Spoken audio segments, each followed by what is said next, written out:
Again tonight, if you saw the White House briefing earlier this evening, then you know the news is basically good. The president sees a light at the end of the tunnel.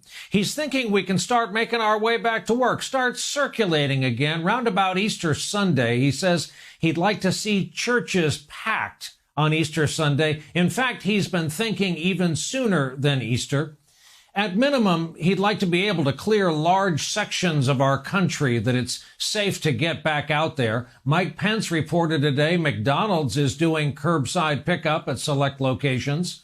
And it turns out Apple had 9 million masks, more than the U.S. Strategic Reserve. Apple has now decided to donate those masks for use by our medical workers. And this caveat, again tonight, back in the real world, the coronavirus news is grim. We are now north of 53,000 cases in this country. The U.S. has found a way to lead the world yet again. Sadly, that's us at the top in red, the highest trend line of new cases. As the Financial Times put it today, we continue to set the pace. It's still true that we have no idea how many Americans have this virus because not enough Americans can get tested. It's also true that testing depends most on where you live and how much money you have. New York is now at the center of this outbreak in this country with more than 25,000 cases. Today, Governor Andrew Cuomo revealed the case count is now doubling every 3 days. He laid out in stark terms exactly what that means. We haven't flattened the curve, and the curve is actually increasing. The apex is higher than we thought, and the apex is sooner than we thought. That is a bad combination of facts. New York is the canary in the coal mine. New York is going first. We have the highest and the fastest rate of infection. What happens to New York is going to wind up happening to California and Washington State and Illinois. It's just a matter of time. We are just a test case. And that's how the nation should look at it. Look at us today. Where we are today, you will be in 3 weeks or 4 weeks or 5 weeks or 6 weeks. We are your future.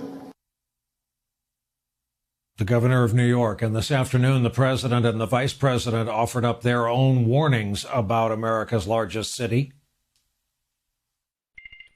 It certainly is by far the, if you call it hot, if you call it any word you want to use, it's a level that no place else is close. Reality is the New York metro area was 60% of the new cases. If you're in the New York City metropolitan area or elsewhere, to take the guidelines that we issued and avoid non-essential travel. Now, the advice from the two leading health officials on the White House task force was even more blunt, including this request to anyone who recently left New York City because of the coronavirus. Everybody who was in New York should be self-quarantining for the next 14 days to ensure that the virus doesn't spread to others, no matter where they have gone, whether it's Florida, North Carolina, or out to far reaches of Long Island. We are starting to see new cases across Long Island that suggest people have left the city. What we're seeing now is that, understandably, people want to get out of New York. If you look at the statistics, it's disturbing.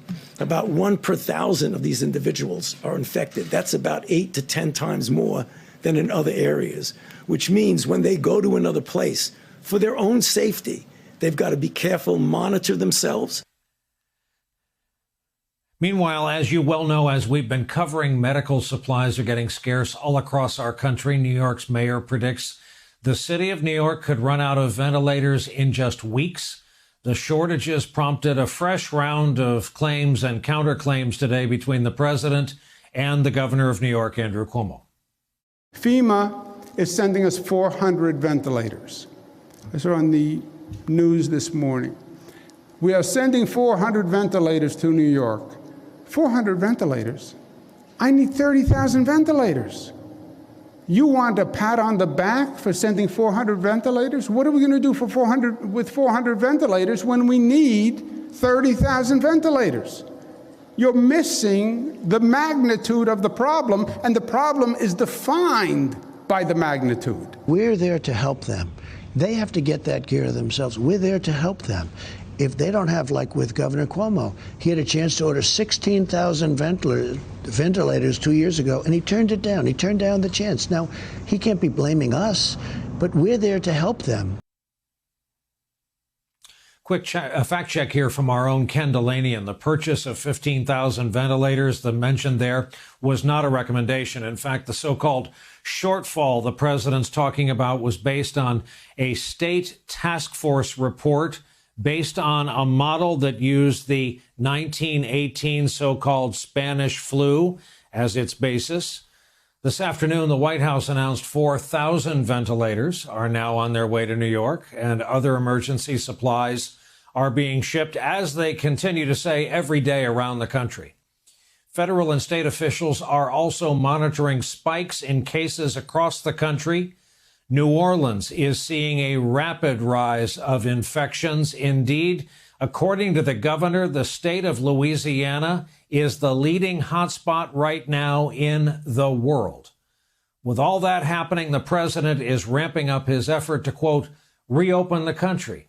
He is eager to remove restrictions, shutting down much of the U.S. in an effort to contain this virus so the country can get back to work, as he puts it. He has even set a date, which he announced today on Fox News. I'd love to have it open by Easter. Okay, I would love to have it open by Easter. That's 19 days from now. It's okay. Is that true? Is that possible? Or is that false? I think it's possible. Why isn't it? We have to get our country back to work. Our country wants to be back at work. This cure is worse than the problem.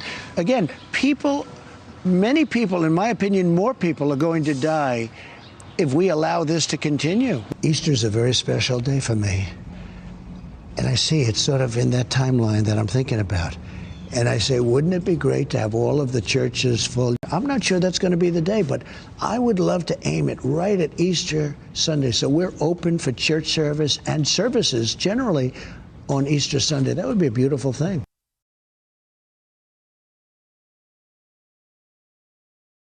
Hey there, I'm Chris Hayes from MSNBC. Thanks for watching MSNBC on YouTube. If you want to keep up to date with the videos we're putting out, you can click subscribe just below me or click over on this list to see lots of other great videos.